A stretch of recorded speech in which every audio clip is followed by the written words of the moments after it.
Bonjour, je suis Sylvain Ronberg, le scénariste de Sukeban Turbo, une série qui a pour personnage principal une adolescente new-yorkaise qui s'appelle Shelby, et une série qui a aussi pour personnage principal la ville de New York dont je vous parle. Je vais vous en profiter pour vous en dire un peu plus sur ce que va donner ce nouveau récit. Sukeban Turbo est un récit qui propose une plongée dans la jeunesse new-yorkaise d'aujourd'hui et dans les différentes cultures qui la composent, du plus underground et radical à travers le gang de Shelby, les Sukeban Turbo donc, qui sévissent dans Brooklyn, au plus commercial avec le groupe des Urban Smile, inspiré du groupe One Direction, en passant par Williamsburg, la capitale des hipsters.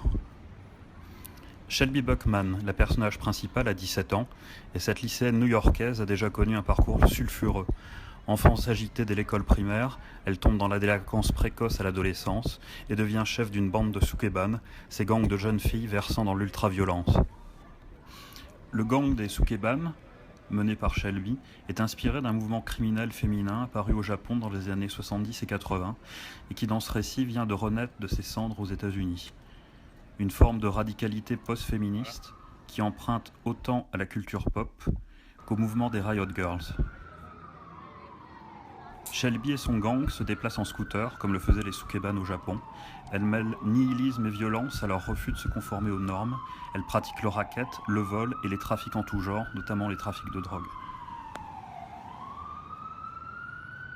Shelby a un rêve, partir vivre sur les plages du Vietnam, quitter New York, quitter sa vie. Pour y arriver, Shelby et sa bande se mettent à vendre de la drogue pour un gang de Brooklyn. Mais même pour les Sukeban, s'allier avec des gangs ultra-violents et leur servir de revendeurs n'est pas sans danger.